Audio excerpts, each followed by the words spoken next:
weeks for him to answer my first email. So maybe sometime before the season starts we'll get Mr. Belding, but I am working on one of, I would dare say, may rival Buster Bluth as the biggest celebrity we've ever had on the show. I have talked to his people yesterday, but I'm going to hold off on name dropping just in case it doesn't happen. But one other thing I wanted to ask you guys about, I'm going to start with you, Shane, this time.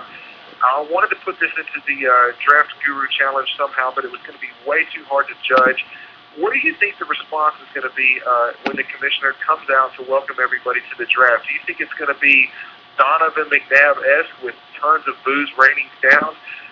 And what would you do if you were in the building? Do you have a problem with the commissioner? Would you be booing? And what do you think his general, reaction is going to be from the fans in the building when he welcomes everybody to the draft tomorrow night? I think it'll be a little more mixed than usual, but I think you're still going to get mostly applause, and not necessarily for him, but for the start of the draft and that football stuff is happening. So I definitely don't think we'll see a McNabb situation. I don't think it's Roger Goodell's fault that this is going on.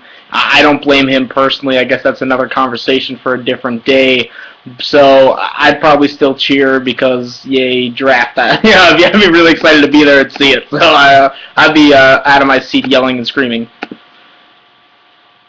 All right. Well, Joe, what are your thoughts? What's the commissioner's entrance going to be like, and how would you treat it if you were there? Well, as far as me treating it, I'm just going to be screaming for joy because we've actually got something close to football. But I agree with Shane that I think we're going to hear some boos out there just for the simple fact that some people don't like what's going on currently, and they just automatically associate that with Goodell's presence. So, yeah, you're just going to have some people that naturally think they have to boo. I don't agree with it. I think that Goodell is doing what he can with what he has, but I would have to say it's going to be a mixed result with maybe a little more boos than actual cheers to get the festivities proceeded. So, Scott, if you were in attendance at Radio City Music Hall, would you be booing? Would you be clapping? Would you just be giddy to see football? And how do you think the crowd that is actually there is going to behave tomorrow night? I'd be giddy, but I think it's going to be a chorus of boos.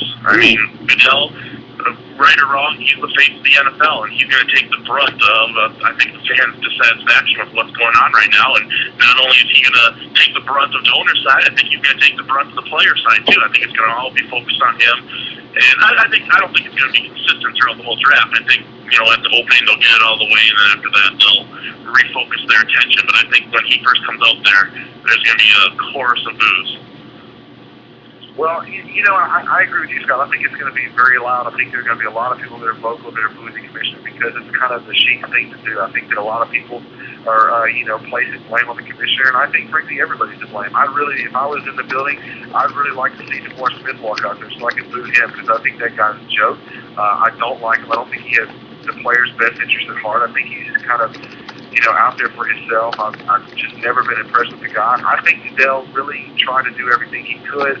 I think he's representing some owners who may be a little out of touch with the situation and what it's going to take to get this thing solved. So I'm kind of personally blame Roger Goodell. I don't think that it's fair to boo him. Do I have a problem with people that feel like they want to do it? No, but I don't think it's all his fault. But I definitely think he's going to get a big earful of boos tomorrow night. I really wanted to figure a way to work that into the questions, but it's so subjective when you say, overwhelming boos versus boos. I'm sure there's going to be at least a couple people, so depending on how close we are to the mics, they may get more boos than others, so it's just hard to judge. I couldn't work it into the question, but just kind of wanted to get you guys' thoughts on that before we move on.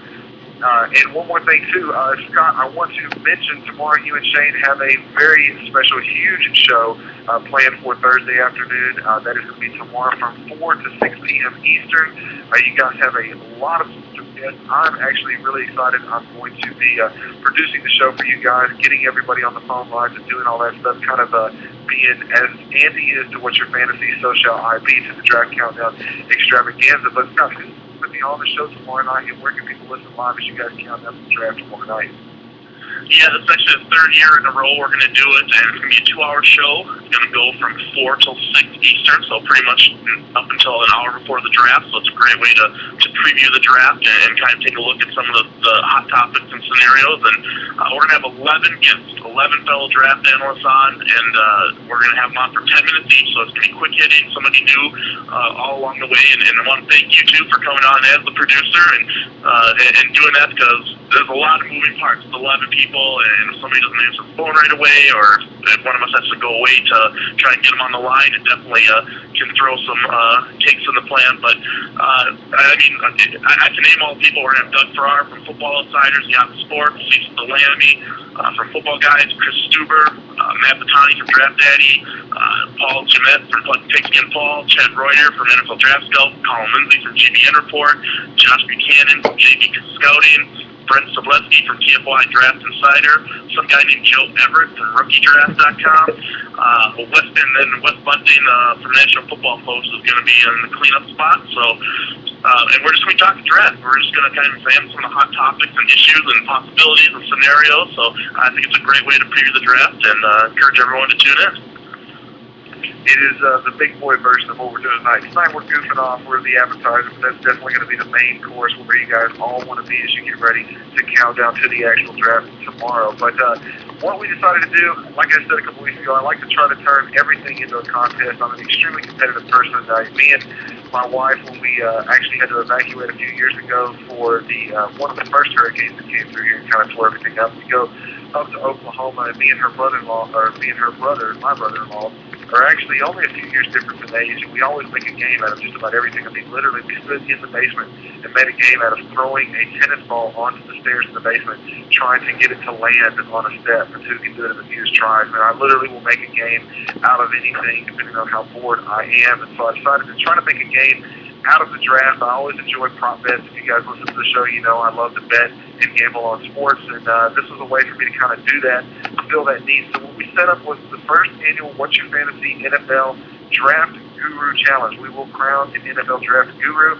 I think it might be somebody that's on the show tonight, hopefully myself, but I very seriously doubt it.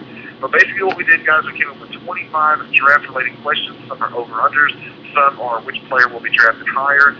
Several questions that we'll go through tonight. Now, the deadline has passed, so if you did not get in on it this year, there's always next year. But basically took 25 questions. After everybody answered all the 25 questions, we then used the confidence pool. You put the question that you were most confident about the outcome as a 25-point question. Your second one is a 24, so on and so forth. Your least confident answer gets a score of 1.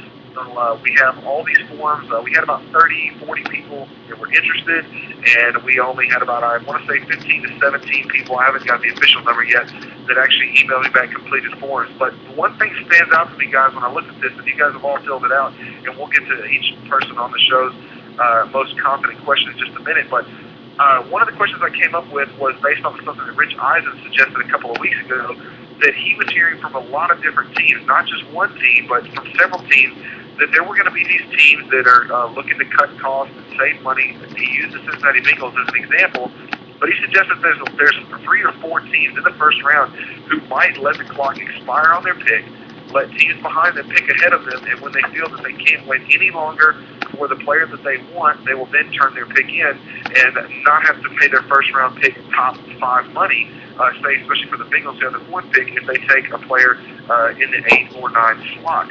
I put this down as is there any chance that this happens on draft day in the first round? And there were a lot of people that seem to think this is a free 25 points, put 25 points on it as their most confident answer, and said no. There were actually only 2 people that said yes, they think this will happen. One was myself, but I only put, I think, 4 or 5 points on it. Another guy put 24 points, so his second most confident answer that he thinks this is going to happen. Now, Joe, a lot of people are saying there's no way this happens. We saw it a few years ago with the Vikings, but that was kind of on accident. They didn't turn their pick in on time. Joe, I believe, well, obviously there was only 2 people that said yes, this would happen, so you had to say no. But do you think there's any chance we see something like this happen tomorrow night on day 1? No, I just simply don't, because even with the Vikings doing that, and Kevin Williams was the player involved, they suffered repercussions from that. The league tried to get them to actually pay the salary that he was due simply for waiting that long. So I just don't see teams trying to use that as a strategy. It just doesn't make a lot of sense to me, especially in a draft like this, to where there's no free agency. So you really you're forced to kind of take that player that helps you immediately right now and not take any chances. So, yeah, I don't see it. All right, well, Shane, this was actually your most confident question. You risked 25 points on this one, the most amount of points you could put on anyone's question. Was this one you took one look at it and you said, I don't care what Rich Eisen says, there's no way this is going down, and you were thinking it's a free 25 points here? Oh, yeah, I'm just thanking you, Jared, for the free 25 points. I appreciate you giving me the head start. There's just no chance for it to happen.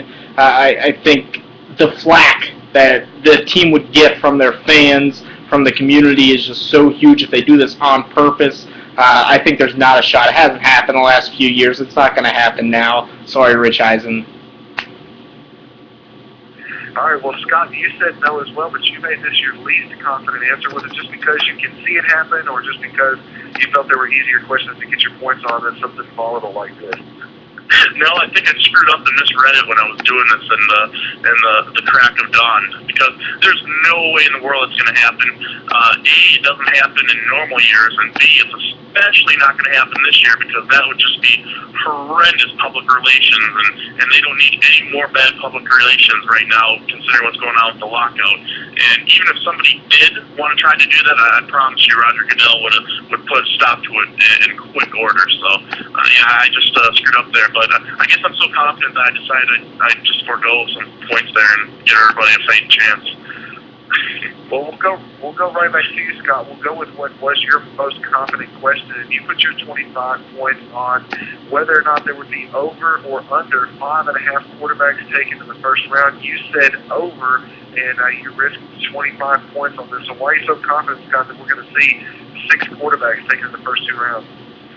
There are a lot of teams in desperate need of quarterbacks, and I think there's going to be 7, maybe even 8 quarterbacks taken in the first 2 rounds, but definitely 7. And I'm not going to agree with all of them, but the writing's on the wall. It's going to happen. Guys like Colin Kaepernick and Andy Dalton are going to go in the second round, if not the first. So I think minimum of 7. All right, well, actually, I went with the under on this one, and I put 24 points on it. So we're a little bit of odds on this one. And obviously, it doesn't bode well for my confidence on my form when I look and see that Shane said over and risked 22 points, that Joe said over and risked 17 points. I was one of the very few people that actually said that I felt there would be under. I don't know, maybe I'm just not buying all the hype that just because you need something that you take it, even if it's not a very good option. Kind of like you said, you may not agree with it, but you think that's what's going to happen. And that's kind of what this draft challenge is all about. It's not necessarily trying to predict what we think should happen. It's trying to predict what we think will happen. I just think that anytime everybody starts to tell me that this is what's going to happen, especially with the draft, it seems that the opposite happened last year. Everybody is saying Jimmy Clausen's going to be a top 10 pick, going to be a top 10 pick, and I had a small wager on Clausen. I believe his over/under pick was around 11, and of course he went in the second round.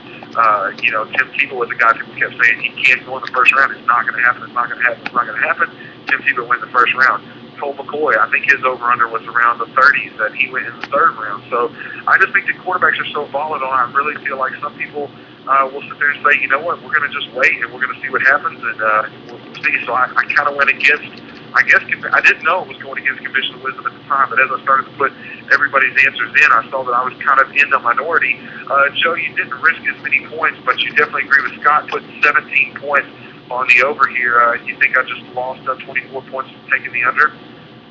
I wouldn't say you lost it just because it's like playing the odds. Like you said, there could be a number of different teams. Not only do they take the tremendous value of all the defensive linemen that will be available in rounds 1 and 2, but maybe they just let quarterbacks fall. But I do have to agree with the one simple fact that Scott brought up here is there are a number of teams that are just flat out desperate. I mean, just starving for an option, a quarterback that they can call their future. Even if it's right, even if it's wrong, it doesn't matter. They need something better than the present situation. So I think that's where I had to ultimately just go over, and felt pretty confident when I did so.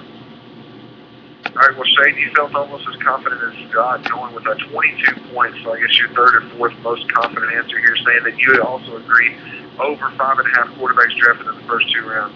Yeah, I think there's just too much buzz out there, too many QB needy teams, and though I don't fault you, Jared, I think it could easily